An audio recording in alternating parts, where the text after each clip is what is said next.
Hi, everyone. Welcome. We are so excited to begin today's program.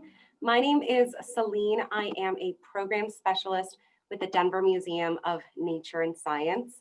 As folks are starting to come in, we would love to know where you are watching from and tell us what you're most excited for or what you enjoyed most about Age of Nature. If you're here to learn more about it, that's absolutely okay. It'll be so much fun.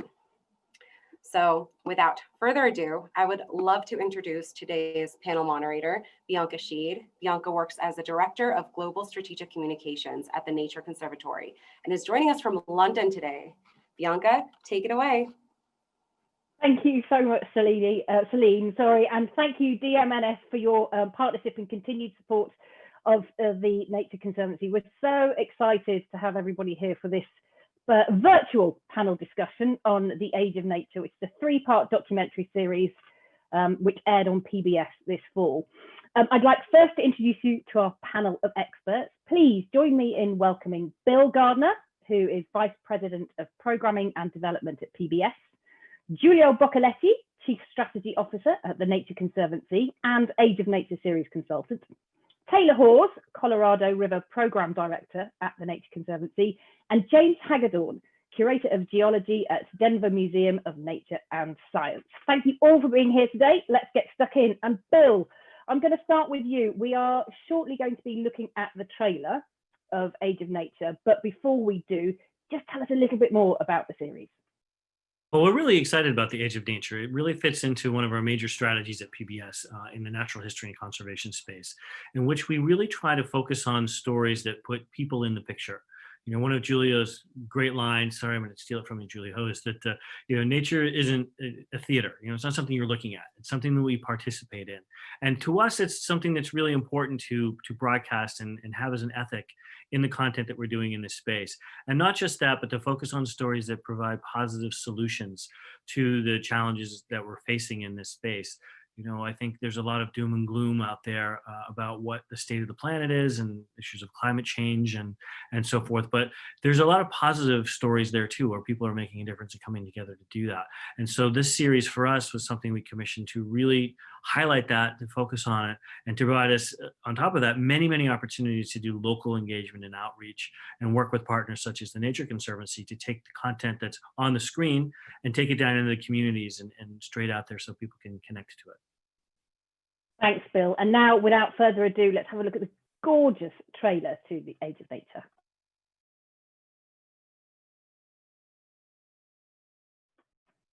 Just absolutely gorgeous.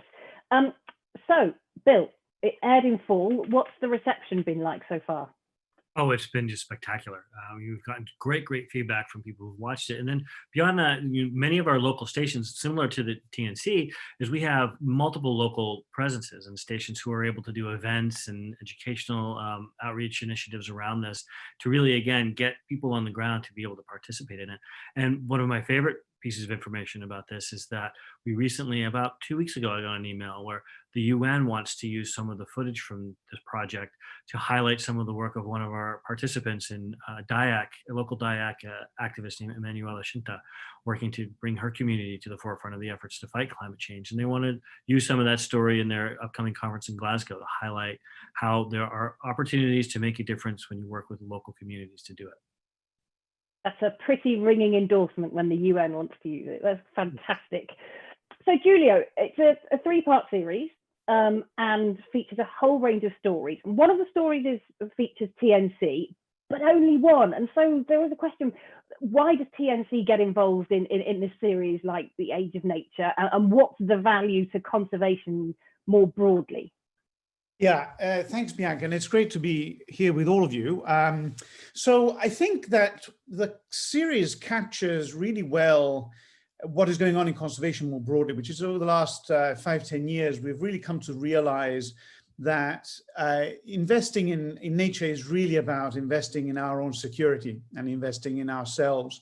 And so the Nature Conservancy has work all over the world. In fact, in Colorado, in the whole of the west of the United States, but also in the whole of the United States and in Indonesia and in Kenya and across Australia, that is trying to kind of invest in nature to make a contribution to mitigating climate change, to absorbing carbon in biosystems, and so forth, so on. Now, Taylor and I are here from the Conservancy, and the Conservancy is an incredibly science-based organization. And so we are very careful with our work, and we love our work, and we enjoy the technical detail of our work, but we are also, forgive me, Taylor, for saying this, but we're also quite wonky. And so then the question becomes, how do we help the rest of the world see what we see? We look around and we don't see, as Bill said, we don't see a theater, we see an agent. Nature is an agent in our lives. How do we give that agent personality? And in order to do that, we need to partner with great storytellers. And this is what the Age of Nature has done. It's given us an opportunity to get help to tell the story of the agency of nature. The age of nature is also the age of agency of nature. And so, the real objective for us is not to advertise the Nature Conservancy's particular work. It's actually a much broader objective, which is to create language, to create an aesthetic that captures what we know, which is that nature matters for our survival on this planet, and nature matters for solving the fundamental economic and social problems that we face. And so in that spirit that we decided to partner with PBS and with Broadleaf Productions to really tell the story. This is really not about us. It's about nature and the relationship between nature and people on this planet. And Bill, Giulio touched on there on the importance of storytelling and the kind of the character of nature. Can you speak more, particularly from your kind of very unique position, as to why storytelling and bringing nature to life in this way is so important for conservation? Well, that's a great question. Thank you for asking it. This can be a really big issue that's hard to really understand and grasp. It just seems like it's out there and it's overwhelming. And what's happening in one part of the world, does it really affect another part of the world? When of course it's all interconnected.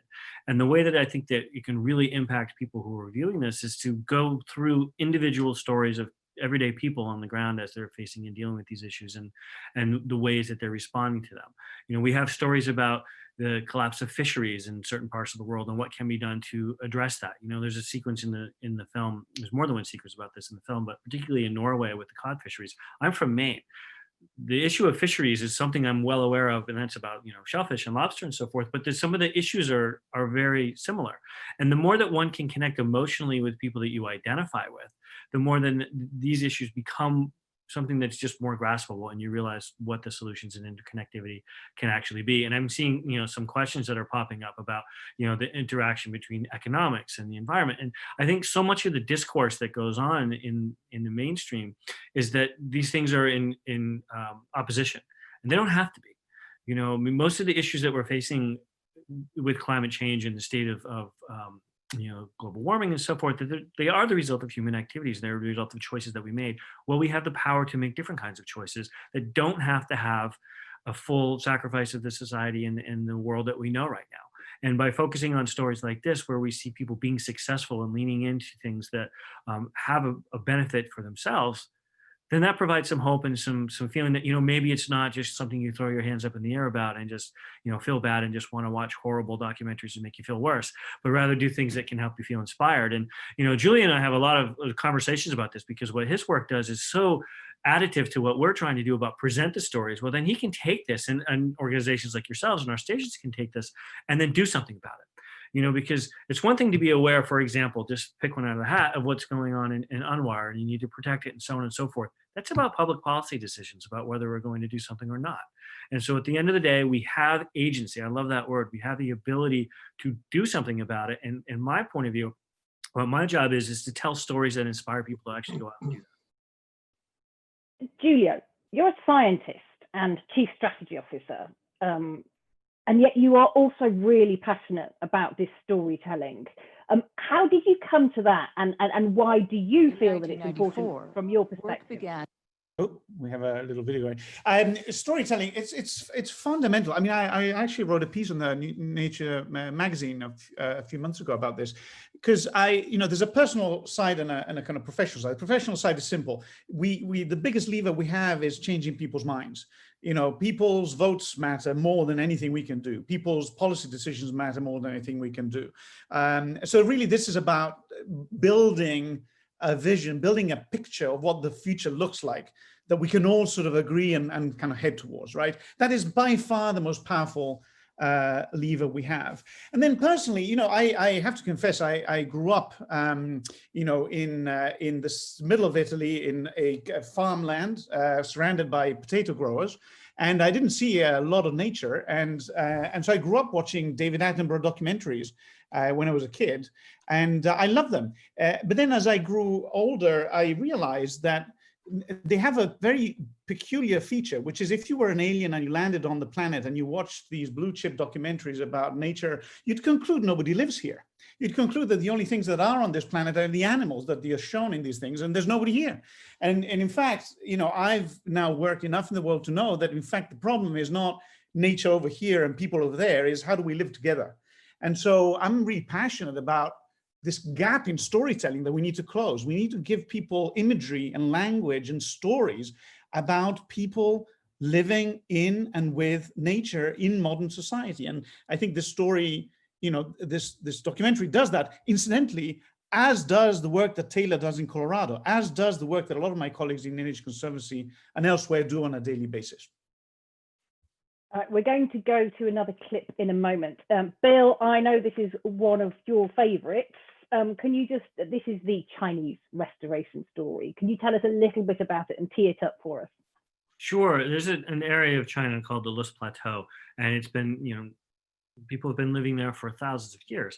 And where it was very, very recently this is an environment that had been degraded just through overuse from human activity, not anything dramatic in terms of people going in and deliberately trying to destroy the environment, but just people living there and using the land in certain ways that they traditionally had. Very quickly, it became evident that the land was literally blowing away, similar to what happened in the Dust Bowl in the States, in the 30s, is the land just was blowing away. So what ended up happening was people came in and said, we need to address this at scale. We need to communicate to the people who live here that they are invested in the environment that they live in and make them part of the solution and let nature help the recovery. So what this sequence will show is how that project of scale came together by getting the local people involved, getting them to be part of the solution, and it had amazing results very, very quickly, whereas impact over a couple thousands of years was able to be dealt with in a generation. So it's a pretty amazing story. Brilliant. Let's have a look at the clip from China.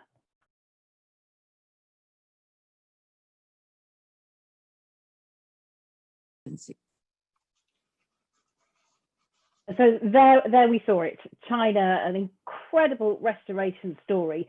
Bill, do you have any further reflections on that one?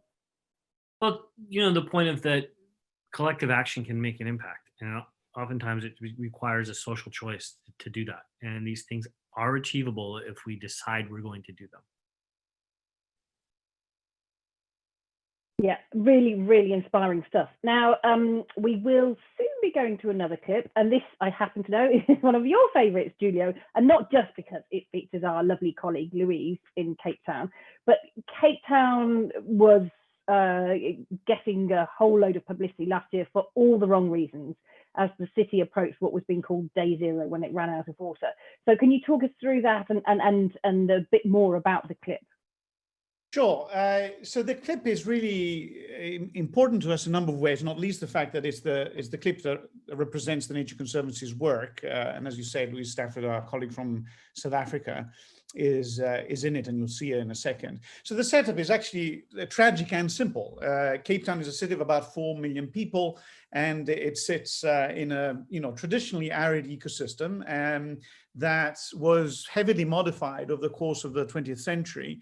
Primarily by the plantation of invasive species, European pine and eucalyptus, the two main tree species that were brought to the Cape for really egregiously irrelevant reasons. People wanted a landscape that looked more like Europe. And so they ended up planting all these trees. Now, the problem is those trees are maladapted to the environment as opposed to the original ecosystem, which is called fynbos. And so those trees ended up drinking about 2 months of water per year of the city's supply. And so when 4 or 5 years ago, rainfall started dropping, well, two things happened. One is the reservoir infrastructure proved itself not to be big enough to carry the city through. And they realized that these invasive species were actually one of the largest users of water in the Cape. And so then the solution becomes a restoration story. If you restore the system to its original ecosystem, you essentially add 2 months of water a year. Cape Town in July 2018 was about to turn off the tap. So you can imagine what 2 months of water could do to a city in that situation. And so it really brought to the foreground the role of restoration and of conservation as a fundamental instrument in water security in a way that's as stark as anywhere I've seen in the world. And that's the story of this clip. And so after we see this clip, we're going to talk to James and to Taylor about how this kind of working together and collective effort touches down in Colorado. But first, let's see the story in Cape Town.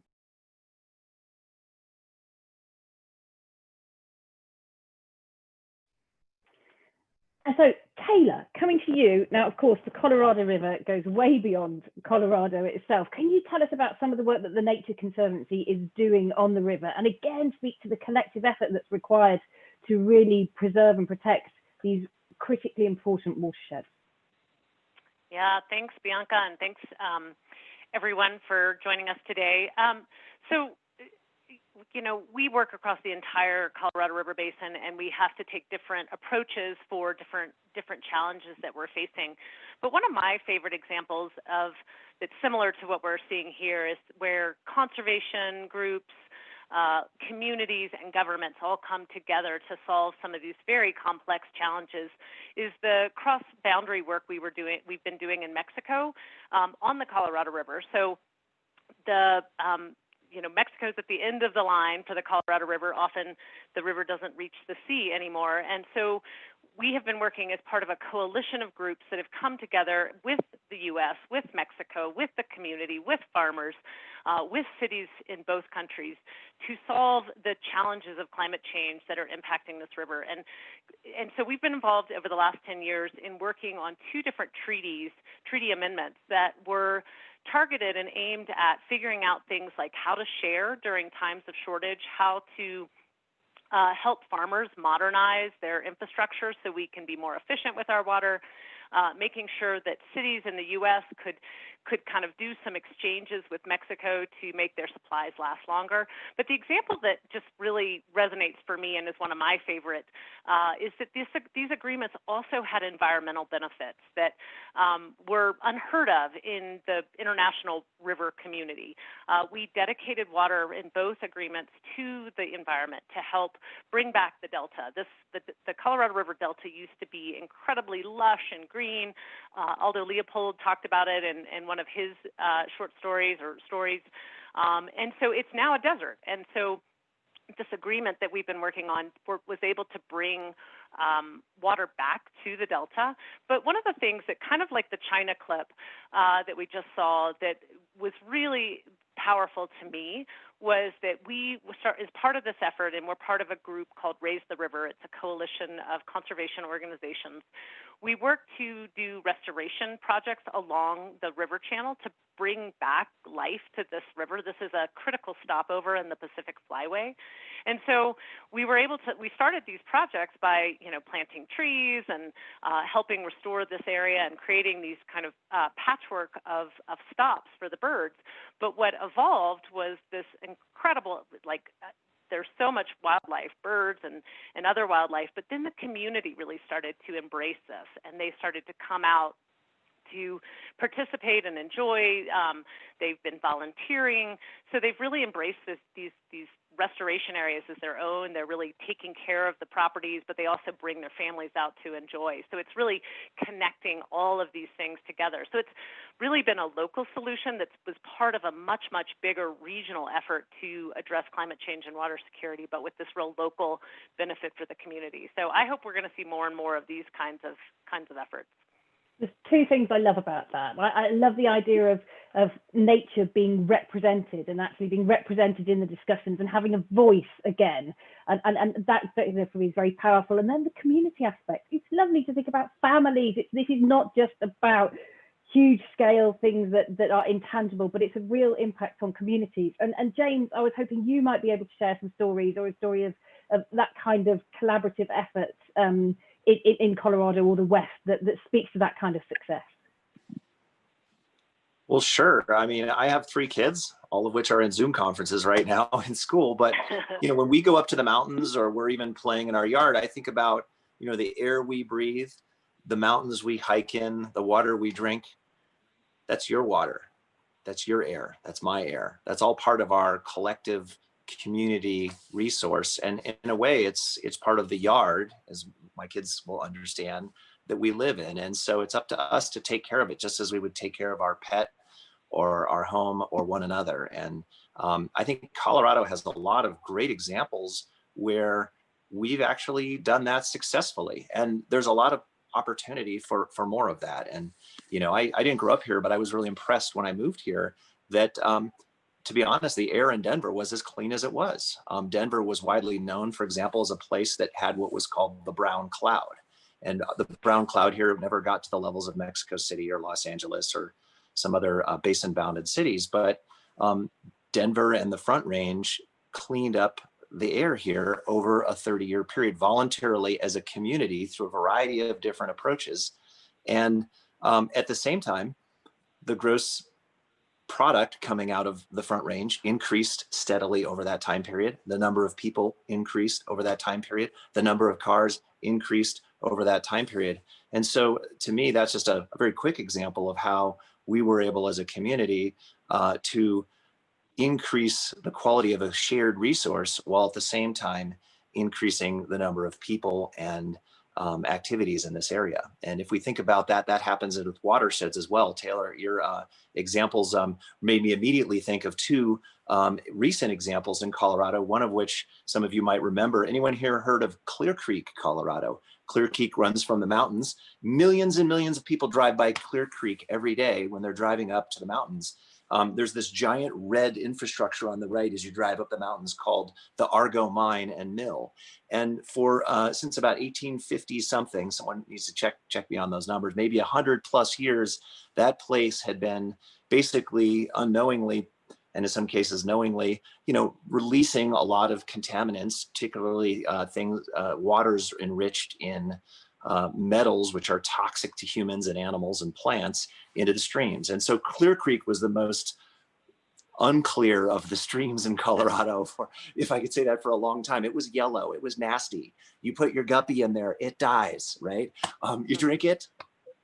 It was nice knowing you, right? But the Clear Creek today is a resource that you can fish in. People drink the water out of there. People go panning in there. There are plants living on the side of it, and that's because people realize that, oh my gosh, there's an impact that's much longer than any of our lifetimes on watersheds from allowing moisture and rain to work its way through old mine tailings and caves and tunnels and go into our streams. And so if you actually drive by that on I-70, which is the road that cuts right through the mountains east-west in Colorado, you'll see this kind of dome-shaped building there, and it's a little portal, and what it is a sewage treatment plant where they've basically cleaned up the water from the mines and then dump it right in the stream. And that process is going on today at the Gold King mine.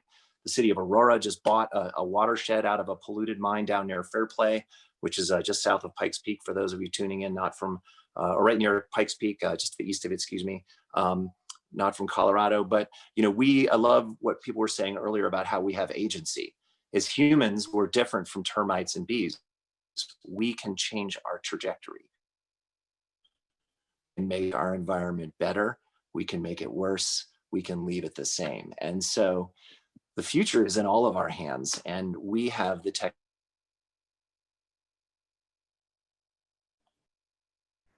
Ironically, I think James might have been about to say we have the technology, just as his gave up the ghost. But he was that was, you know, Community scale. James, I think we've lost you temporarily, but I will come back to you. I do have more questions. But Giulio, James touched on something there that's very relatable to Cape Town, because it would be easy to say that Cape Town's water challenges were caused by the fact that the population outgrew the ecosystems. But that's not necessarily the case, is it? Yeah, no, it's not. In fact, I mean, in a way, Cape Town is a good model for the big planet story, right? Because I mean, often you hear this issue of, oh, well, there's just too many of us. That's the problem. You know, 7 billion, and then you go to 8 billion and 9 billion, and similarly in Cape Town, 4 million people. But the reality is that it's not the number of people, it's the behaviors that make the difference. You know, in fact, most of the pressure that we observe in most ecosystems don't come from the majority of people, come from a much smaller set that's consuming a disproportionate amount of the resources. And so the sort of inequality of distribution of both the resources and impacts are really at the heart of this, which means that the problems are susceptible, as James was saying, they're susceptible to management, they're susceptible to choices. We can change those things, right? The problems are not just the inevitable result of physical overpopulation.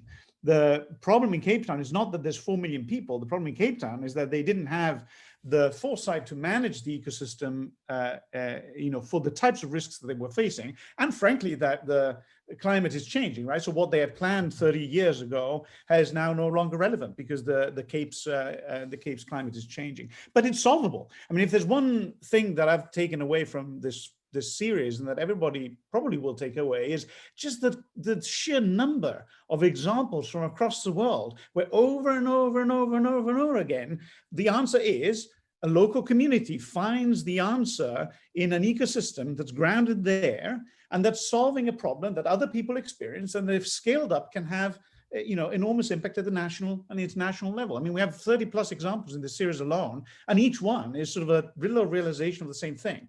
We can change this if we just look around and we understand that we're part of a dynamic system that needs to be managed. Yeah.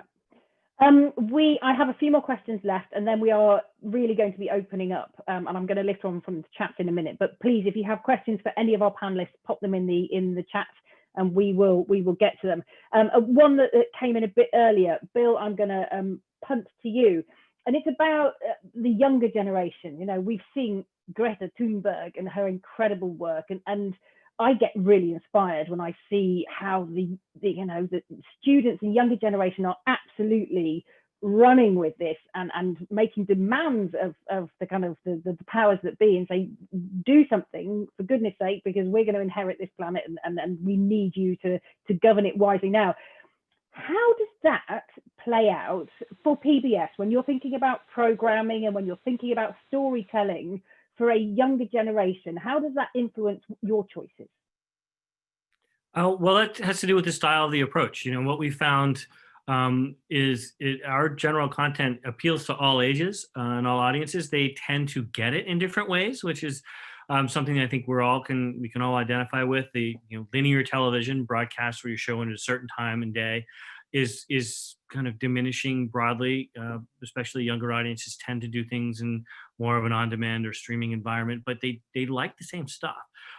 So we're finding more and more ways that we can be everywhere and in as many places as we can through our app, through our on-demand services, online. We have a service called Passport. If you're a member of a local station, you have access to all of our content to get there. But also it's in the style of the storytelling.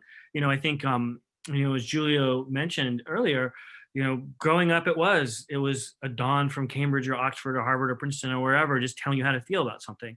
And that's just not what the audiences want anymore. I think people are but they're savvy, they've traveled, they've been around. They want to hear from people on the ground in a first person narrative approach. And that's something that I've certainly driven our content to do, and many of my colleagues have as well, is you really need to hear from the people who are there, believing in authenticity, authority from the ground, from lived experience.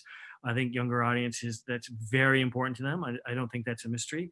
You know, authenticity and reality of experience is something that really resonates. You know, you look at, for example, we have a big presence on YouTube. You don't advertise on YouTube to watch things on television, because what you look at in the YouTube world are communities. People build communities around certain shows. And I think in the digital space, want to market it to, they want to be part of something. So that's where a show like, or a project like Age of Nature is so powerful, because it's inclusive, it's immersive. And what I really like about it is through partnerships is it gives the audience an idea of well, maybe there's something I can actually do to participate. Again, going back to the line I nicked from Giulio, is it's not a theater. Nature in the world around us is not a theater. It's something we participate in, it has agency, and you yourself can have agency too. I think, you know, the thing that, one of the reasons that everyone really responds to Greta, those who do, is that she did something, and she's not really sure why people listen to her, but they do. And so she can be a conduit to try to listen to the science. And I think what that really shows is that there is something that can be done by taking some kind of action in your own community. And so we try to do programming that highlights those stories, and hopefully that inspires people, again, through organizations like yours, through our local stations. People who watch it can look around them. You know, we used to say, what was it? Think globally, act locally. Well, it's also kind of think locally, act globally too. You know, like there is an investment that we are a part of. It's not out there, it's all around us. Could not agree more, Bill. So Taylor, I have a question for you now, talking more specifically about the Nature Conservancy and our work in the Western United States.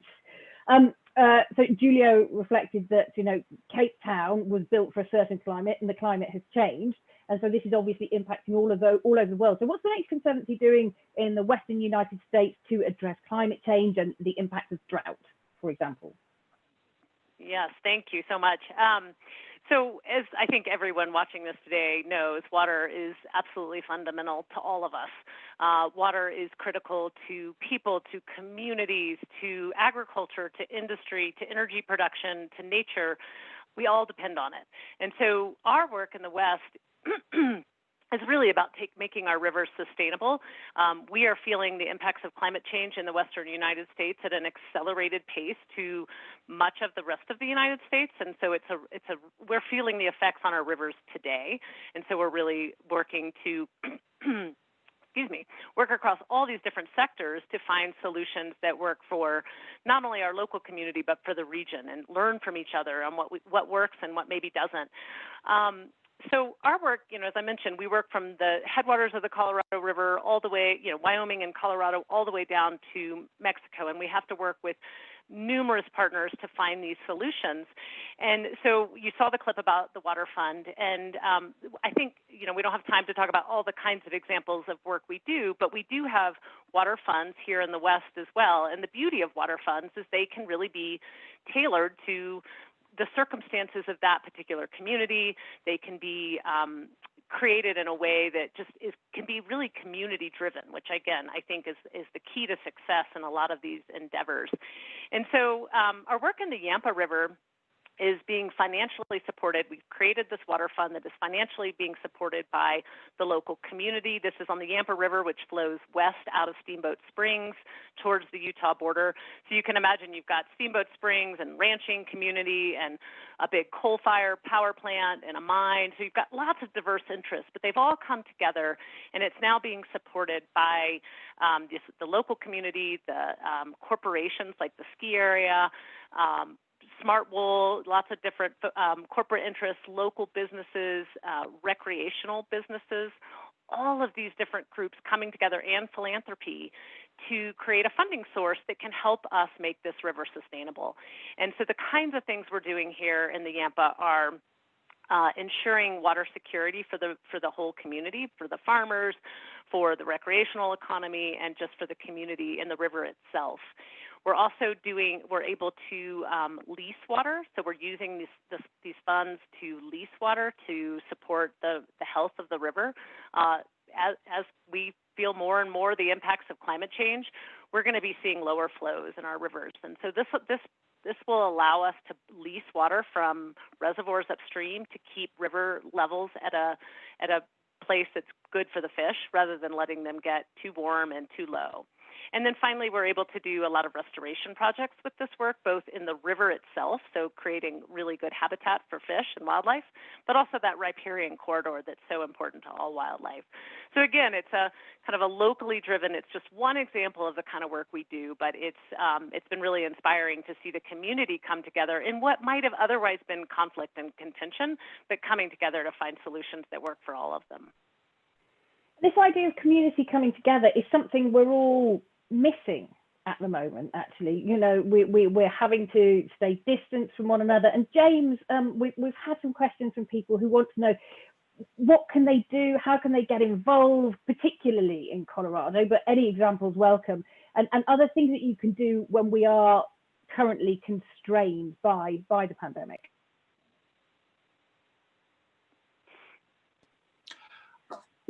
Sure. Well, the first thing you can do is, as Julia was saying earlier, is your behavior, right? What do you use? What do you impact? Whether that be your water, your food, where it comes from, your transportation, or the like. Those are things that you can do at home right now. I mean, I can do that in my own house, right? The electricity, I mean, if you think about it, your home has a huge impact on nature, right? It may not have an impact in your neighborhood, it might have it in the area around it. Where is your electricity coming from? Where is your heat coming from? Where are those natural resources coming from? They're coming from nature. There's sort of a saying in agriculture, and there's a saying in mining, and that is that if it isn't mined, it's grown. And of course, in the other industry, it's if it isn't grown, it's mined. But you know, we depend on the natural resources of this planet to derive so many of the materials that we use on a daily basis, even during COVID. And so I think on a very local scale, your own behaviors are the biggest impactor. On a larger scale, once the pandemic breaks, I would encourage people to get involved with an organization or an educational group that you can learn from, whether that be a museum or the Nature Conservancy or a hobbyist club or something like that. There's lots of ways to learn about this. And that's, I think, the first step. While you're at home, you can use the internet. Does that answer your question, Bianca? I think that's a brilliant answer. Yeah. Thank you, James. And can I add another factoid onto that? Because you guys are all just inspiring me so much here. But and this is going to be kind of like a little secret. So I'm going to talk about two cities in Colorado, which are very big and most people in this area know about. And one of them I live in. And they've got lots of people in them. And over the last 30 years, both those cities have grown in terms of their population. They've over doubled in size. They've had huge increases in their GDP or their sort of rough metric of their economies. They have more products that they're exporting. They have more people coming to visit them. Their tourism is up.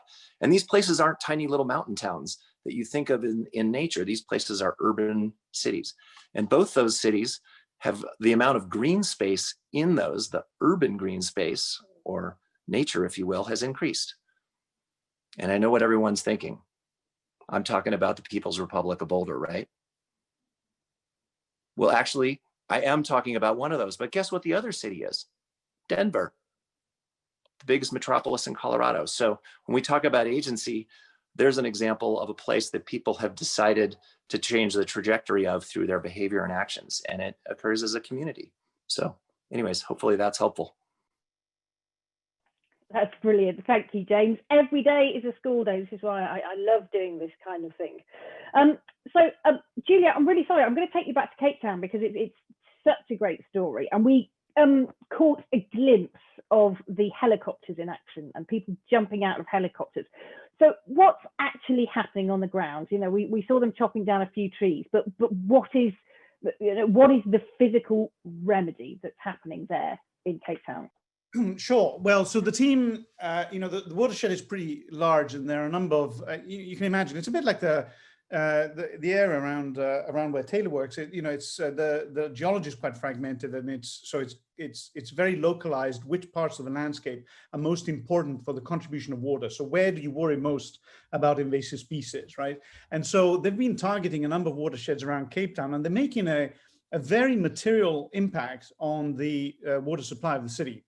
So the amount of, as they restore the fynbos and they get rid of the invasive species, they're essentially putting water back into the system, and they're doing so at a rate that's big enough that you can actually finance it. In other words, the city has decided to build the restoration of the watershed in its capital plan. So, the alternative for Cape Town would be to build a desalination plant, right? So the impact is extremely material. And so what happens is these helicopters are targeting very particular places mapped on a map where the impact of invasive species on the hydrology is greatest. And now they've actually started replicating this type of work, not just in the area of Cape Town, but all along the coast of South Africa.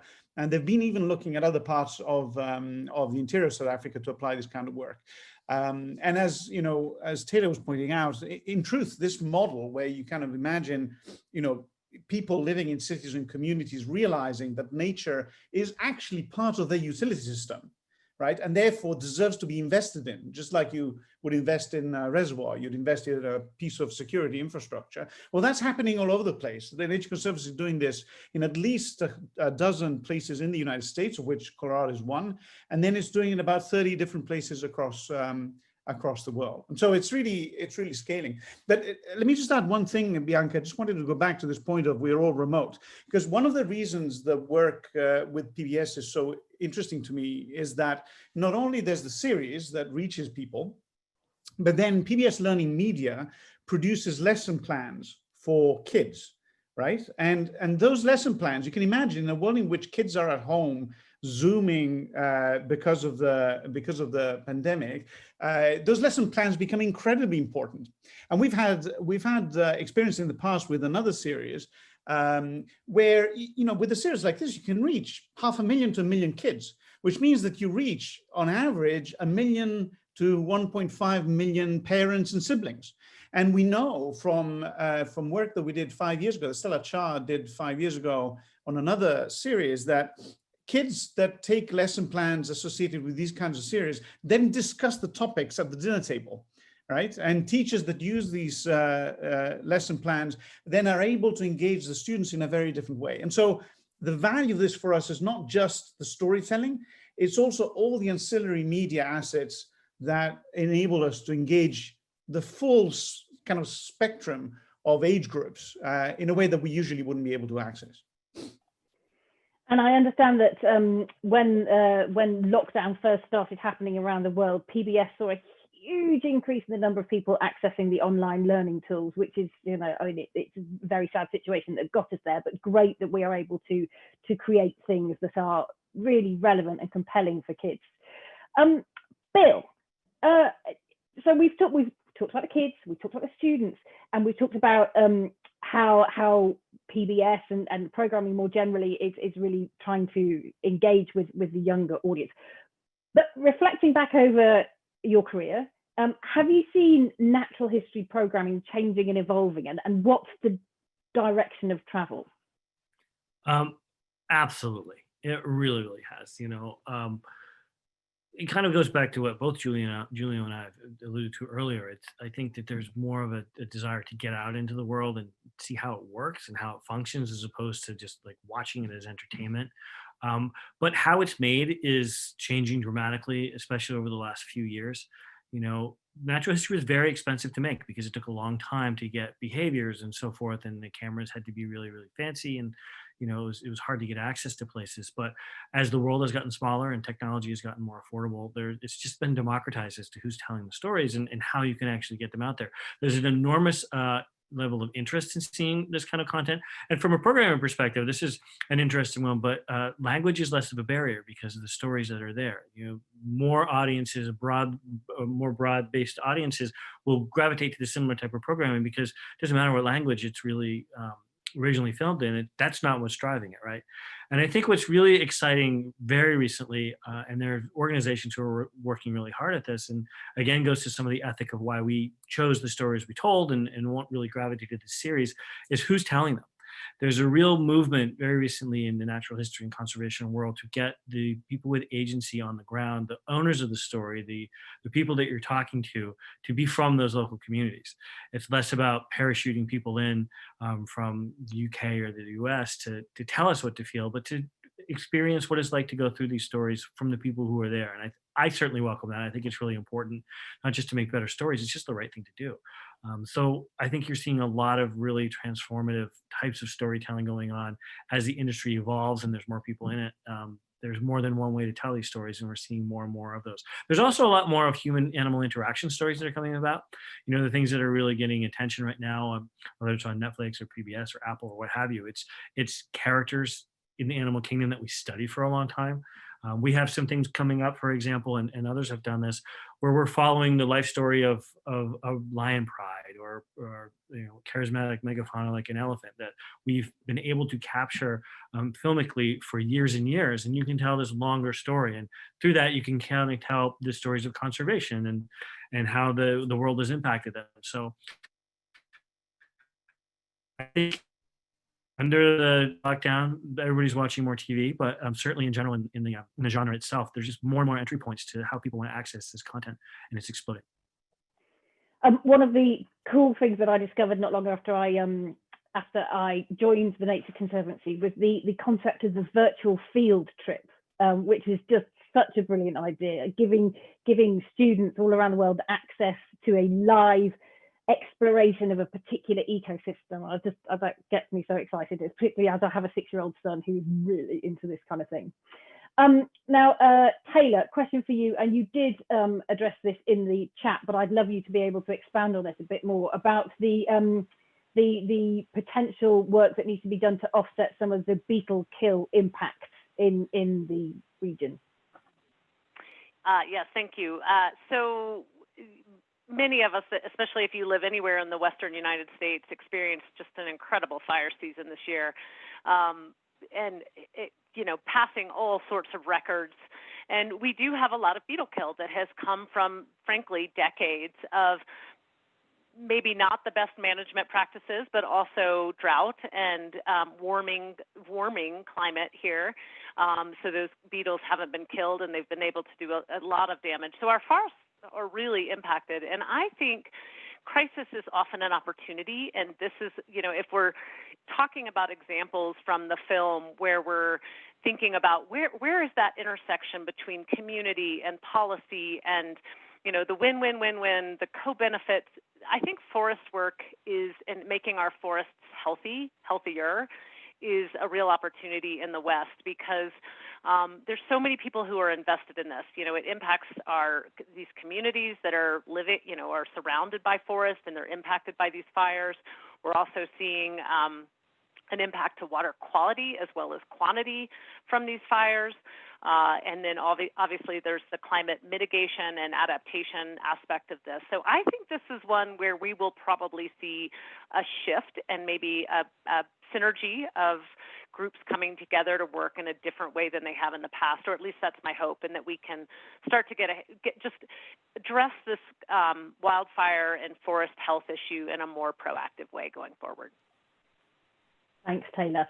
Right, I've got one more question for the chat, and then we are getting close to time. So then I've got a closing question for all of you to get your thinking caps on. But this is a lovely question that I really wish I'd thought of, but from Kathy, which says, the concept of critical resources belonging to all of us inhabiting the planet, air, water, ocean, weather, is elemental to global recovery.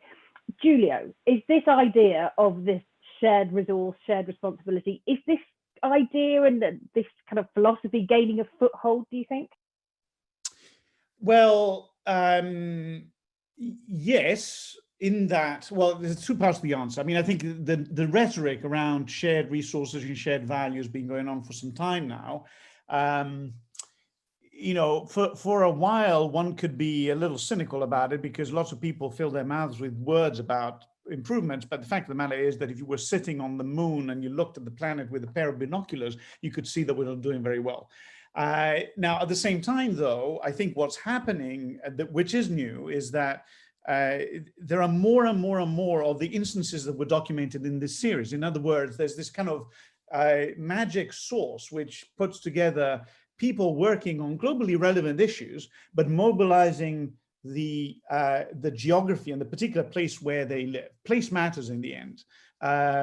Long-term stewardship of the landscape matters in the end. That's where these resources, these critical resources, become real, right? So until you talk about global common goods, it becomes very, very hard to solve governance issues. But it turns out that we have governance mechanisms today in communities all over the place. And the 30-odd examples that we have in the series are examples of that, of people coming together to decide how to share or manage some critical piece of those global resources. And so I think we are at a bit of a turning point. And the last thing I'll say on this is that one of the indications that I think we are at a turning point is that over the last, I'd say, 2 to 3 years, and I'm happy to say, in part thanks to the work of the Nature Conservancy, the idea of nature-based solutions has gained enormous traction, to the point that indeed, as Bill was saying, people are using this series at the Conference of Parties of the climate talks in Glasgow, but because it really captures this idea that nature is not just a place where you can see the problem. Nature is also an active agent that can participate in the solution. And so in that sense, I think things are moving, moving gradually in the right direction, but they'll only keep moving if we do, if we all push. It's not going to move by itself. So still a lot to do. And we keep telling those stories. We have 5 minutes left. I can't believe it. It's gone really quickly. So I'm going to invite each of you to share a closing thought, and partly in response to the question, one of the wonderful things about Age of Nature is that it poses a problem, but then gives us reasons for hope. So I would like your thoughts on, whatever your closing comment might like to be, but then also what it is that gives you hope and keeps you fueled. And Bill, I'd like to start with you. You don't want me to steal another one of Giulio's lines by letting him go first. To me, it's the breadth and the number of these projects that are out there. I mean, there are over 30 stories in this particular series. There are many, many more that we looked at that didn't, make the film. So people are taking, they're taking control of their situation and just really trying to go out there and do things. I mean, I'm seeing things in the comments here about, on the surface might seem very minor, talking about beetle kills and so forth, but people are taking action, and I think what's really exciting is when you see other people doing things that are having an impact, it inspires you to do more. And we're just seeing, again, these stories all over the place. I mean, again, stories that aren't necessarily in this series, but people in parts of the world that just decide to plant trees. And, in Mozambique, in Gorongosa National Park, they planted hundreds of thousands of trees. And I've been there when they do that. They just sing songs and they walk the mountain, they plant a bunch of trees, and they just do it again the next week. So, there's a lot to be frightened about. There's a lot to be nervous about. There's a lot to take seriously, because there are very real threats, and there are actors out there who don't have the best interest of the planet in mind, but there's lots of people who do. And I think you have to stay positive and keep fighting, because what's the alternative? James, what's your view? It's easy to criticize. It's harder to help, but helping feels a lot better. My neighbor next door just put photovoltaic panels on their roof. He's been talking about it for years. He's an electrical engineer. And you know what I did? I don't know if it helped, but I went over and thanked him. And I said, thank you, because this helps our environment. And another neighbor called the tree people and planted a bunch of trees. And so that helped, right? And those maybe are not quite as inspiring as going out on a mountain and planting a tree in a national forest, but they all have an impact. And so I think whatever it is that you do through your behavior, through the energy and natural resources that you use, whether it be having a direct impact on a park or a green space near you, or maybe you're just impacting the air, all of those things add up every little bit. And not all of us can be Greta Thunbergs, but like you, I hope that my kids were certainly inspired by her, because she's this generation's Martin Luther King. So. And Taylor. Yeah, thank you. I would just encourage everybody, my closing thought would be encourage everyone that's on today to watch the series. It's very hopeful, it's very inspiring, but it reminds us how resilient nature is. But we also, we got ourselves into the situation, so we can be the ones to help get ourselves out and have those co-benefits from nature. And I know if you're here today, you probably care about nature already, so continue to support organizations and do those little things in your daily life that make a difference, because it does add up when we're talking about people at the scale of the planet. And I just really encourage everybody to watch it. It's very inspiring. Thank you, Taylor. And Giulio, final word from you. Well, I second what Taylor said. Watch the series, and one of the things you'll see is what gives me hope, which is the sheer diversity of people that are shown in this movie, in these three parts. You know, sometimes you work in conservation, you look around and everybody kind of looks and feels and sounds like you, and you kind of start wondering whether you live in this little bubble and everybody else is actually thinking something else. But the reality is that what this series shows is that the world keeps going regardless of what we're trying to do, and there's a lot of people out there who are investing in their surroundings, in their landscapes and nature, not because they're just true believers, but because it's really important to them and to their livelihoods. The fishermen in Norway, the folks that live in the farmers in the Los Plateau in China, the story in Cape Town. These are not conservationists, or not just conservationists. And so that's really, it's the diversity of the response that will save us, because this is a diverse planet. And if we're not all in it together, I don't think we're going to get there. And I think this is what this series tells us, that we are in fact all trying. So it gives me enormous hope. And I hope you'll all watch it if you haven't already seen it. Thank you very much. And thank you to all of our panelists. That was such a lively and uplifting discussion. There's so much to feel gloomy about, but we have some great stories. And as everyone has said, please do watch the series. You will come away feeling really optimistic about the world. And a big thank you to DMNS for your partnership and continued support, and for hosting this virtual panel discussion. It's been a great event, and thank you everyone for your comments and questions. Thank you.